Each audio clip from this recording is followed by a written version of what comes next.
Cole. Hi. Hey, how are you? Oh, Well, it's the end of another season, Cole. it is. First, it was League of Legends. Uh, Done. Next, it was Valorant. Also done. Dang it. And that means welcome to the off season. That hurts. That welcome to the off except- season hurts. Welcome to the off season. Except for Fortnite, Cole. Oh, and is Apex going? Apex is going. Apex is going. I don't know how to watch Apex yet, but maybe I'll figure that out. I just don't know what the competitive format is on that at all. So if everyone has a primer, feel free to drop it in the video description. But yeah, it's the end of the season. LCQ has come and gone. Cole Cloud9 is moving on to represent North America again. The third spot in Cloud9. Name a more what is it? More iconic pair or whatever. More iconic pair. Yeah, and they did it through a pretty crazy run. So hats off to those guys. Way to continue to do that for your organization. We got other things to talk about, Cole. And first, I gotta say this: tonight's podcast, Fast Peak Last Week, is brought to you by Rip It Energy Fuel. It tastes good. It is good. Enjoy your Rip Its, folks. Ice cold. All right, now that we've got that out of the way, also, as I pour this slowly into a cup, tonight's lighting and capture brought to you by Elgato. Thank you, Elgato. Domo arigato. Y'all are some real ones. Elgato. Ooh. That was just what I had close to me. Oh, you got the pin. Nice. All right. Enough of that, Cole. Enough. It's time for some fast peaks. Okay. We need to fast peak last week. And we're going to start off with a very special. I have a timer somewhere. I found it. Okay, I found it. Very special topic. And it's this one, Cole. The question that we're going to fast peak first is this. It's not really a question. It's more a comment. We flamed out in the LCQ, Cole. We didn't make it to champs, which honestly, I thought we would. I really did. I believed it. The last time we did this show, I said, I think we can still make it. And then a few things happened and we are not going to challengers, champions, and season's over. So talk to me, Cole, about your experience here watching this weird last chance qualifier that we had. Yeah. Over 2 weeks or whatever, 3 weeks. Yeah, I got to say, like, I still thought we could win it even after the steal move. I was like, yeah, no, I'm all right with us. And, it turns out that everybody else knows better than I do. But what sucks about it is that having set the bar so high in the first year of the org, well, the second year of the org, actually, technically, that's kind of weird to think about. But the bar's been set so high that like anything other than Worlds feels like a disappointment. So this must be what TSM and Team Liquid and C9 go through in League of Legends. But it's just not the way you want to see us lose too. Like it was not a pretty thing. So feeling pretty down in the dumps, if I'm being honest. Yeah. Yeah. And you know what? I think for me, the thing that feels, like I said, the thing that is maybe the most deflating is that we went from Berlin, where I think the conversation was much more about, are we in the top 2 or 3 best teams in the world? Yeah. To now asking a question, are we in the top 3 teams in North America? And if you and an empirical answer of no. Yes.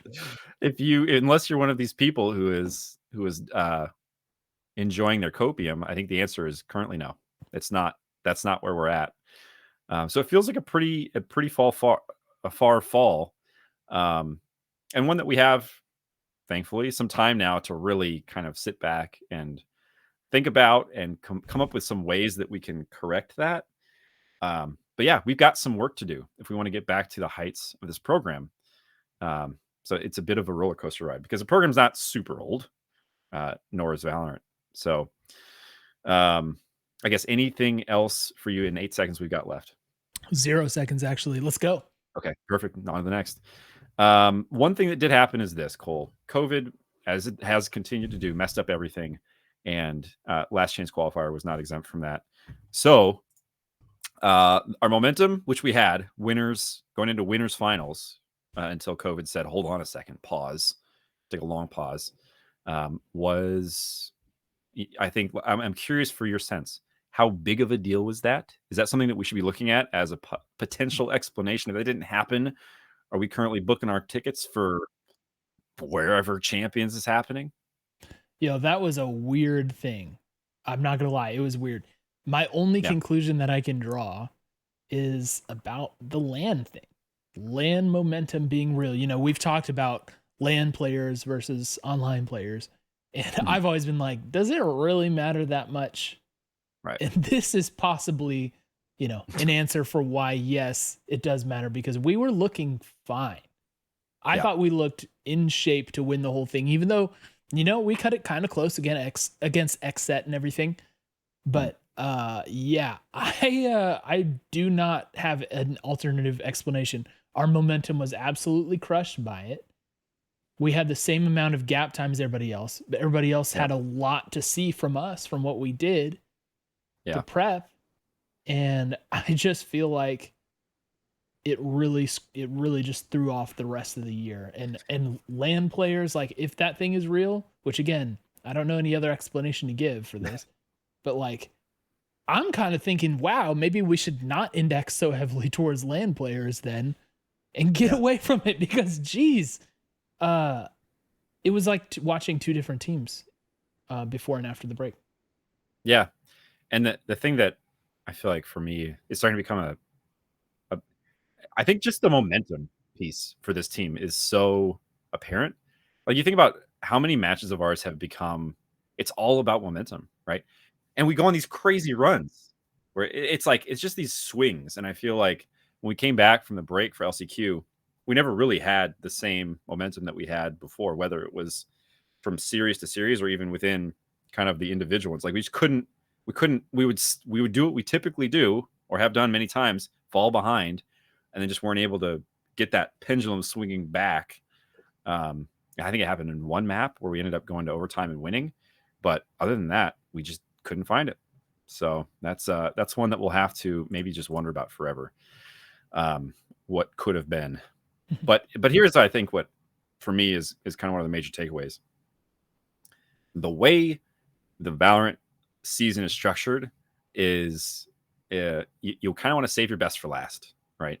And um, you go to all these qualifying events, and yes, it feels great to win, and you get the trophy, and you feel amazing, and you hopefully punch your ticket to champs, and that's not something that we were able to do. So, want to get your sense for. I mean, here's the other thing that comes to mind for me, unfortunately, is our first trip to Worlds with League of Legends, where we had this steady downward trend in performance, ended up going to Worlds with I think what a lot of people would say was our suboptimal roster. There's no arguing that. So talk about that. How does it feel for you that we didn't have our best look, our strongest team for this most important event if you're thinking about champions? And what do you make of that? Yeah. So, well, first of all, just going back to what we were talking about earlier, like if it's a LAN event, does champions look different? You know what I mean? Like Yeah. if like maybe we feel more confident go if we were to qualify for that. So it's kind of hard to say. But on top of that, you're talking about the parallel from 2018 League of Legends. And I mean, we were like one of any like 5 out of the 6 scenarios for us or whatever it was Yeah. during Berlin were that we were going to make it on points and not Right. have to play the LCQ. And it played out in the exact wrong way for us, basically. Yep. And Envy Right. got to sneak in there ahead of us. So yeah, it's like the ordinarily, I think the format would be okay. And you're right, save your best for last, unless you're one of the top 2 and Right. you in aggregate got the job done, which I think is a reasonable expectation of a team of our stature, right? Yeah. So I mean, say you do that though, your last then becomes champions, and you definitely want to have your best look there. Even if we made it, think about this: if we'd made it on points, and we still had the steel benching happen, which very well could have happened, like, do they still? We'll talk about that. it's a LAN event. maybe Yeah. they still do okay. I mean, again, we looked fine, I thought, in the first 2 matches. of the LCQ, and that was against quality opponent, you know. So it's hard to say, man. Now, obviously, you're right.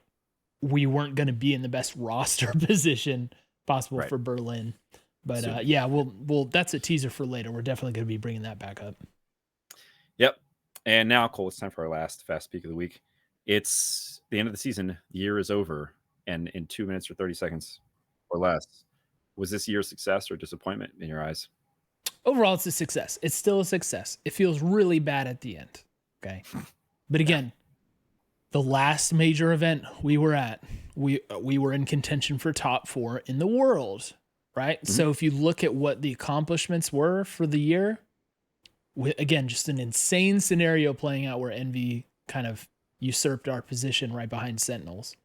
I think in most cases, like most ways that the season could have played out, we still weren't going to be provably better than Sentinels, you know? Yep. But they're basically a super team. And I don't know. I just feel like okay with that. Like if we're top, I think I said this on one of the past pods, if we're top 3 in maybe the strongest region of Valorant, I feel fine with that. Now, again, the way we're ending, as we just talked about, means that the road forward is a lot tougher. And certainly we fell short of the expectations that we had.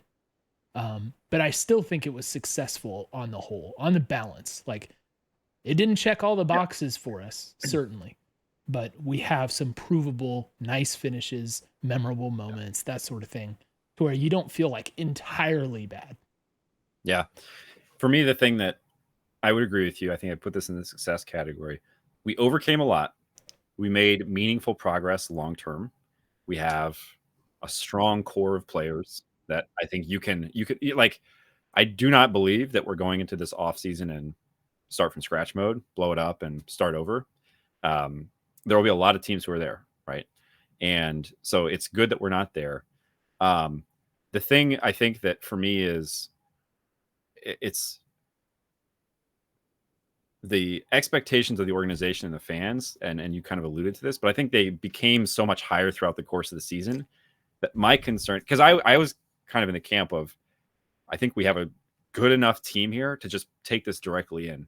And this is basically a transition into our next segment. But for me, the big question mark is, what does success look like going forward?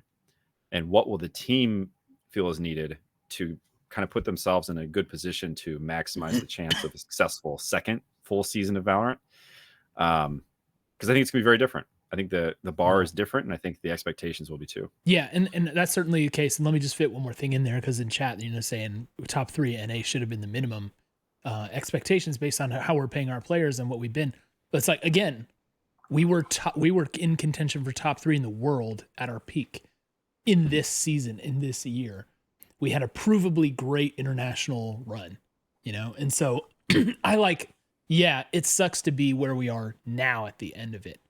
But I don't look back at like the totality of the year like that bad. Now we got some problems to solve. And if we have this kind of finish again in the following year, that is for sure a disappointment, Yeah. So we got to see from here.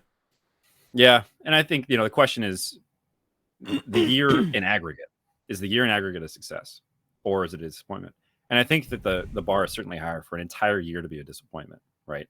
But I get it. And certainly the LCQ is a disappointment. Like, there's no question about that. Right? Sure. That is not how we wanted that to go. 100%. But it's one event, and I would still say there's more positives to take from this first go around than not. Sure. But Cole, and this is a transition. Watch as I go here. There is certainly one big thing that I think we'd probably want to do differently if we could.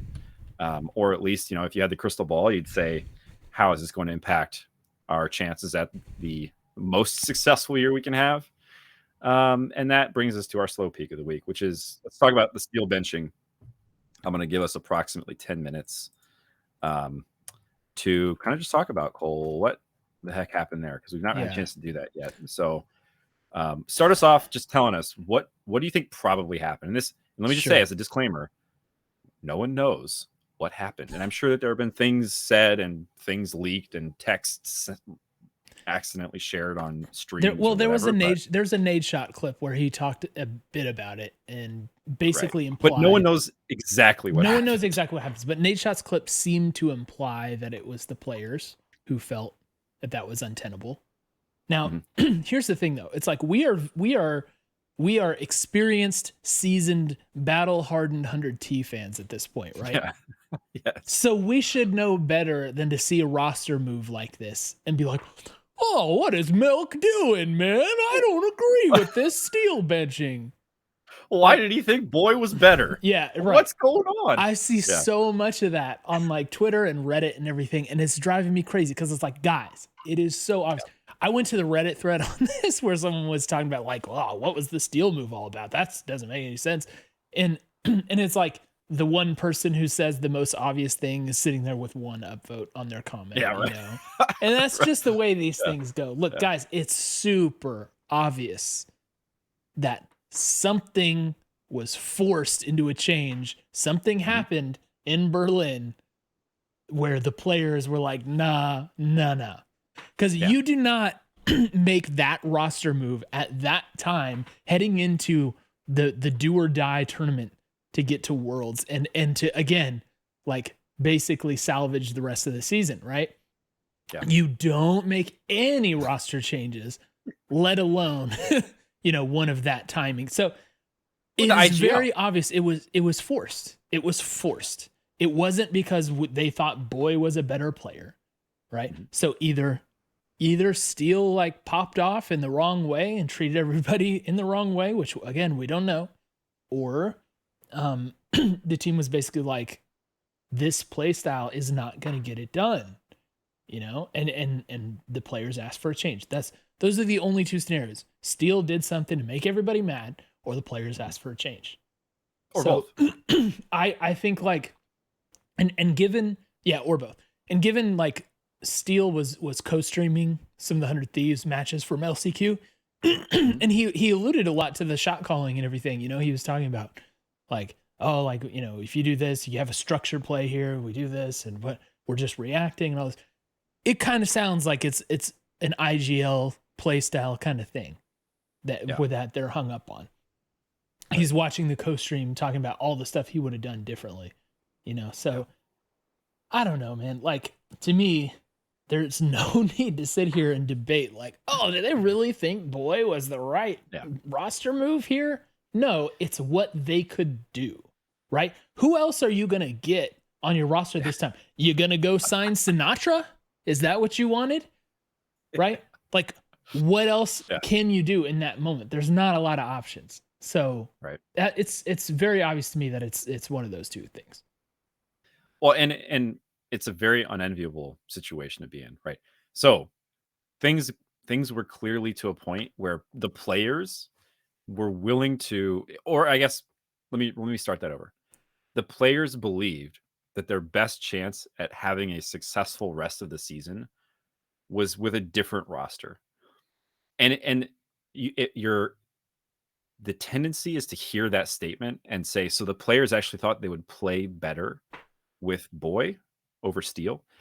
And I think that's actually a mistake to interpret that as meaning they think they're a better playing team, a better performing team. They shoot better, that they have a higher chance of winning the most rounds with Boy over Steel. It's also entirely possible that people were at the point where they just say, I am not going to, I don't want to be a part of this current roster if it's going to go forward, right? It's like there are some things that are not worth having in place, even if it means that your chance of winning is higher. And I think that is one of the important takeaways here is, I would say the players probably, I mean, you've said it, right? They had some input into that, obviously. And they were willing to essentially potentially give up a chance to play at Champions if it meant that they didn't have to play with the roster that was in Berlin. And I think that's a pretty kind of profound situation. You don't see that too often because all these guys want to be there. That's why they play the game. It could be that they thought they could have like a solid roster move in place during that time, right?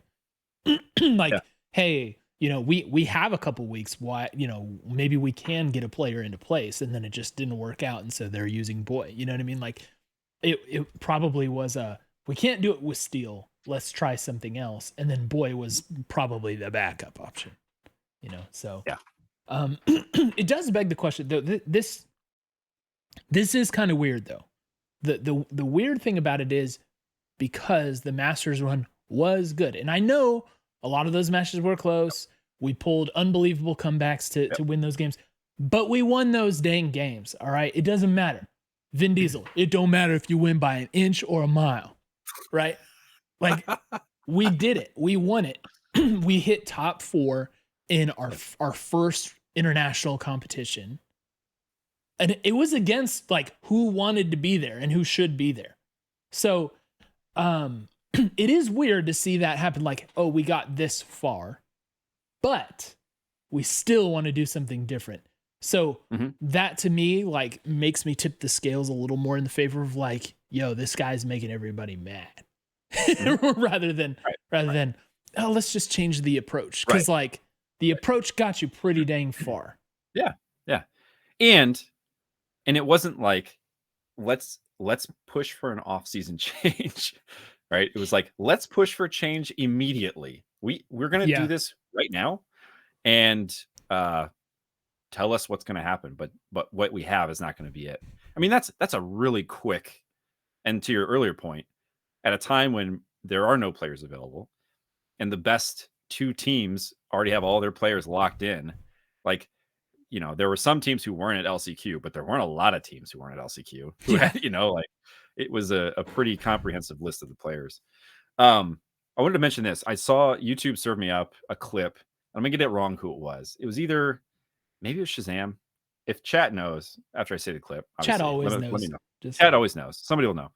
But the person basically said this. They were basically saying, yeah, look, it's like an in-game, or kind of like the team dynamic thing is what they're saying. This is a pro from another team in NA. And he's like, it might be that, and what he was saying is like, people are always saying, oh man, Hiko's bottom fragging. Like, he's just not doing as well. Like, he should have been the one moved out. And his point was, you watch Hiko in these VODs, he's gassing people up.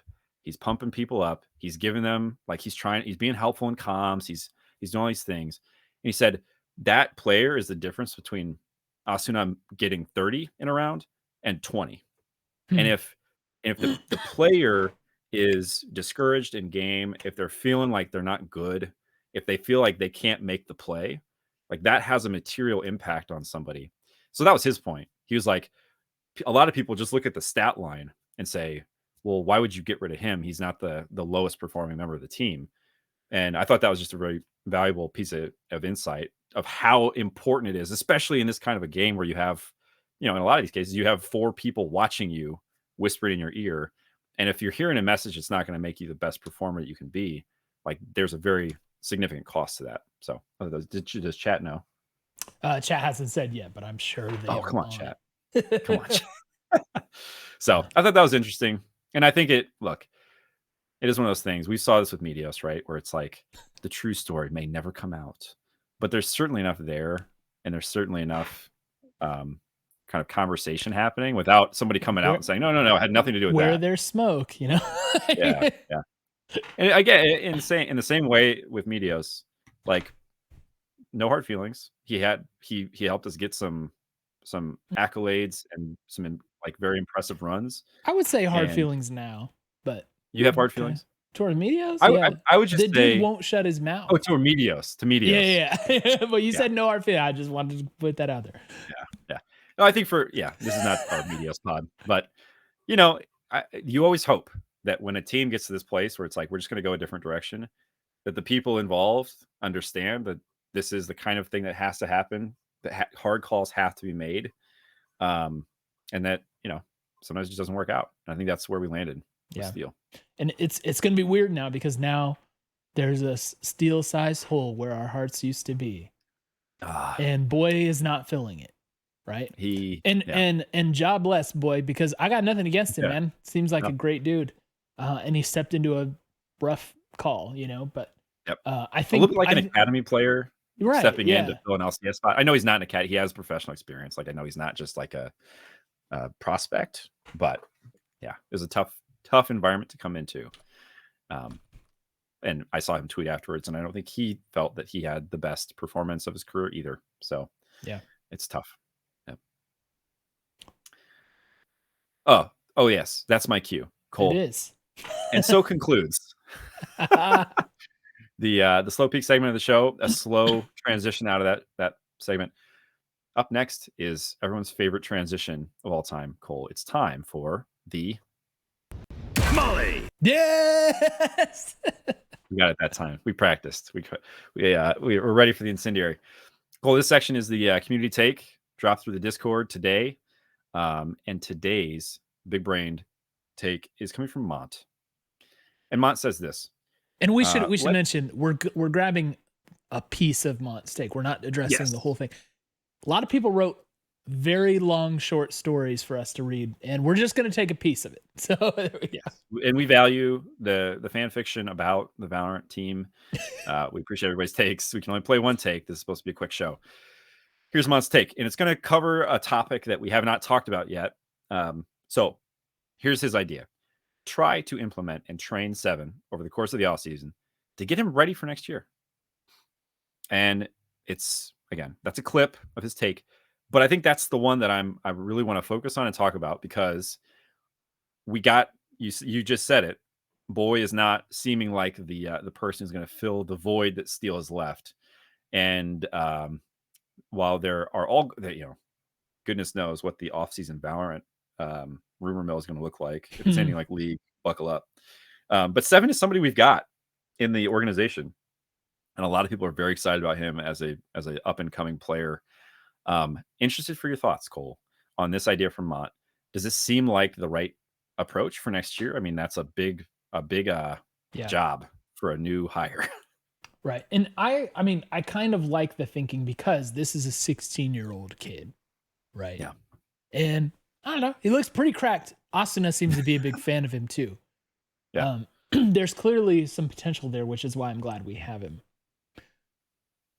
But it seems like we have to overhaul the team rather than to like bring up the next guy in line. Like that's what it feels like, right? It's like, I think that there is a lot of truth to, people saying how slow we play and how reactive we play, which suits Hiko, which is our like god, But you can't do that forever. And I think like what we're seeing borne out in these games is that like, no, like the more aggressive play style is actually going to be the way to go, because then you don't dig yourselves into those holes that we've found ourselves in. And it just seems to be like if you do the stats on it, it's the better way to go, right? So it's like everything needs to kind of change. And then there's the whole problem, which we talked about for a couple episodes, about jet oppers, right? Yeah. As long as that's a thing, guess what? We don't have that base covered. You know what I mean? And I'm not sure Seven is the dude to do it. So I want us to develop young guys, because I want us to have like the cracked youngins, like we liked having Asuna so much because it was like, look at this hugely promising guy, and everything that he's developed into. And it's like, if we have the right taste, we might be able to do that again, or bring over like a CS:GO guy who's young also, or something like that. So Seven kind of fits that mold. But if we do use Seven, we would need to address other stuff as well. And so I just think like the team needs more figuring out for the main established players. Yeah. Than to just say, all right, let's rotate in the young guy. Yeah. Yeah, I agree with that. I think the big question for me is, does time help to address some of the other issues that we have run into? Like, Seven is not a direct answer to the questions that we have about the squad's ability to achieve even more. That's because you have to be very clear about the goal. Our goal is not to like do pretty good next year. It's to win the whole thing, right? It's to be at champions and be, and winning trophies, right? And I think that if you look ahead to next year and you say that you haven't won a trophy, I think everybody's going to say that was a failed year. So the bar is super high. And the question that you have to ask about a young player is, are they ready? And do they have the kinds of skills that you are needing? So I'm really interested to see what happens with Nitro as a new IGL. If he's going to be the player who is kind of setting the strategy for the team and the plays and kind of dictating the play style. And I get it. Like, it takes the whole team to get there. But the opportunity we have now is we have a prolonged period of time where we get to kind of reimagine what this team is and can be. And I've always kind of felt like we have more talent in the team than it feels like we're really having shine through. Yeah. Like they're, so I want to see that. And I want to see what kind of a difference it makes to have just, the current 4 players we have that we feel like we're probably moving into next season with. How does the team feel different? And then does 7 fit into that? Because I think he does. If he doesn't, it's not going to work. Like, he is not going to be the cure-all and answer to everything, right? You have to give room for these guys to fit into the team in ways that make sense. Yeah. As much as it's tempting to just say, well, he's really good, and so he'll be able to succeed. Like, well, maybe, right? Maybe not. And one last thought on the Jet Op thing. Even if it's not Jet Op, if they figure out how to make that a less dominant presence through nerfs or whatever, it's going to be something, and it's probably going to involve an op. And the new agent has a special sniper rifle, and you can bet that he will find himself in the competitive mix in some way, because turns out ops are good. So we need to have somebody who's very proficient with that, and then we need to be able to play around it too. So that's my piece. We got to figure out that piece, and yeah, that's not so simple as just saying, let's get another good player. I know it's not that simple, but at the same time, man, I just feel like it's time to throw the bag again, and this is what gives me hope, right? If you guys like cast your minds back to the early days of 100T Valorant, we've been bad before, and management has fixed it with their choices, right? Mm-hmm. And then we did well, and then we started to slide a little bit, and management made another change, and it made us competitive again. You know what I mean? So management is willing to spend money and has a track record of making decisions that are beneficial. Yeah. The Steel thing, I'm telling you right now, does not smell like management made the best roster call, right? It smells like they had to do something to appease players, right? So the offseason gives us a chance to see what management is going to do to address this situation. And I'm confident that they'll do something the right way. I really am. So that's a really important point. Yeah. So I think there's a really good chance that we have options in the scene. Yeah. Of very established and players who can make an immediate impact. I think players will want to play for 100T. Yeah. You can bet that people will come to 100T if they have the chance and there's money, and I think that is the case. So again, it's never an easy puzzle to solve, but the track record is good on it. So for me, I'm like, let's just let the boys cook. Let them work their magic. Let's watch them work. Yeah. Yep. Yeah. I think that's going to do it, Cole. We'll end on that note. And so concludes the first season of Fast Peak last week. That's right. Yeah. It's been a fun and a regularly scheduled show. Right. And we appreciate everybody hanging out. Chat. Thanks for being here. It's a fun one to do. It's a fun one to do. And I'm going to enjoy Champions. I hope it's called Champions. I've been saying that all day. I don't know. These names. Who knows? The conventions for Valorant still don't make sense to me. But yeah, I'm going to enjoy that. It'll be fun to watch. Let's go NA. I hope that our guys can bring home the trophy because it belongs here. Yeah. Obviously. That's right. And hopefully we'll have, we'll see if we can set up an off-season interview or two and see if we can get anything cool for you guys to keep this Valorant stuff going. But again, just echo this. Excuse me. I echo the sentiment. Thank you guys for being a part of this in the show's first season. And we love you and we miss you already. Take care.